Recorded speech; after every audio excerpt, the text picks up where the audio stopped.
Ռիվելնում, գիտեք ինչ էին իրանք ուզում անեն, ուզում էին այդ ալիքի վրա Հայաստանում իշխանափոխություն անեն,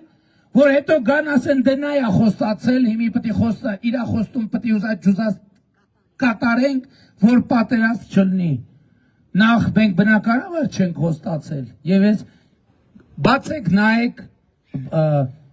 20 թվականի նոյեմբերի ուղերձները, քանի որ թել են ժամանակվանից թել առաջին օրից ասել եմ նման բան չկա եւ չի կարող լինել եւ այսօր դա իրականություն է դարձել չկա միջանցքի թեմա հիմա էլ դրանից բրցանք 300,000 ադրբեջանցու թեմա այդ թեման իրանք լրտեսական միսիայով մտցնում են Հայաստանի քաղաքական կյանքի օրակարգ մենք այդ թեման փակել ենք անդառնալիորեն 2024 թվին ասելով հայտարարելով Լեռնային Ղարաբաղի շարժման ավարտի եւ շարունակելու մասին։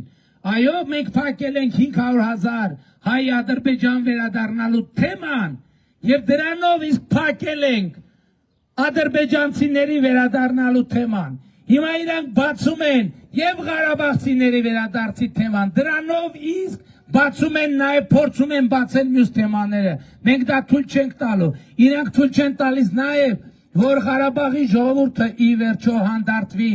Իրանք քիչ չի, իմիջայլոց, իրանք նաև եւ ոչ միայն իրանք,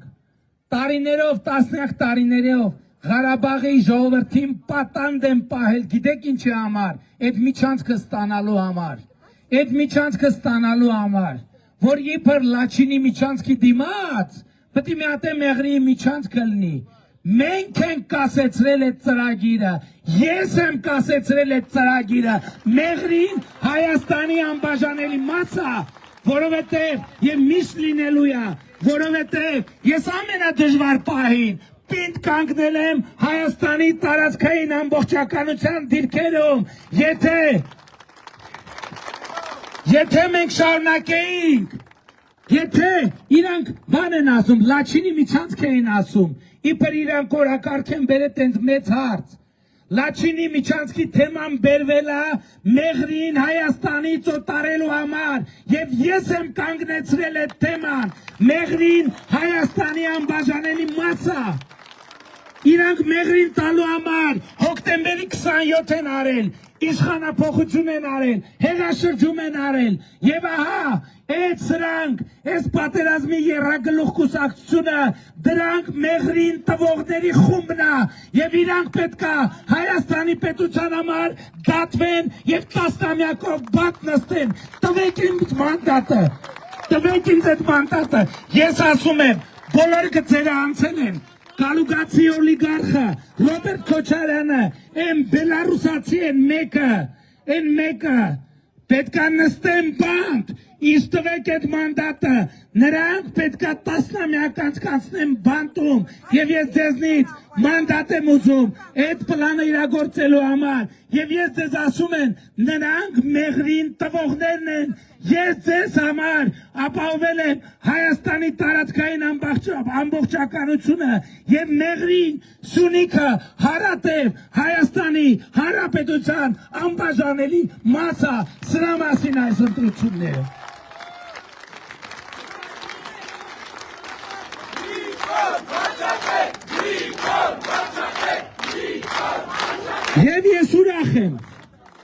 Եվ ես ուրախ եմ, որ նրանք ես ամեն ինչ ասելու,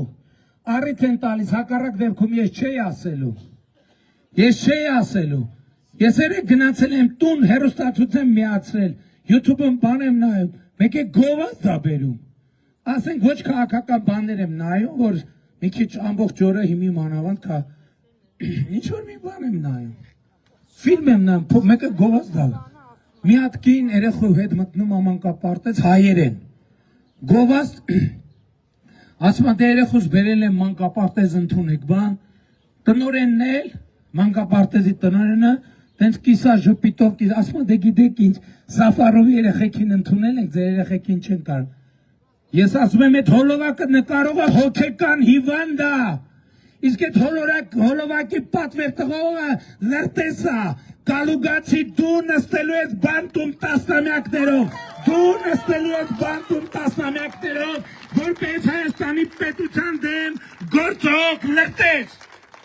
Եվ նաև երեխեքի մանկապարտեզից հոսանք գողանալու, դպրոցից հոսանք գողանալու, զորամասից հոսանք ու քո հանցավոր խմբակը դուք հայտնվելու եք բանտում եւ ես ժողովրդից առաջին հերթին սրա համար եմ մանդատ ուզում, առաջին հերթին սրա համար եմ մարտի 1-ի ոչրագործ Քոչարյանը, մեղրին տվող Քոչարյանը պիտի նստի բանտում, որովհետեւ մինչեւ հիմա ժողովուրդ 2018 թվից շատ զգուշ եմ ես գործել։ Ես գիտեմ, որ դուք մարդիկ ասում են խիմիչև մի նստած չի, որովհետև ես շատ զգուշ եմ գործել, որովհետև իմացել եմ, որ դրանք 15 երկրի շպիոն են, որովհետև ես կռվել եմ հանուն Հայաստանի անկախության մի քանի ճակատով, եւ ես ամեն ինչ արել եմ, որ գոնե ճակատները չավելացնեմ, բայց հիմա ամեն ինչ հասելա լրումին, լրտեսները պետքա նստեն բանտում, լրտեսները պետքա նստեն բանտում։ Հաջորդը թակարդ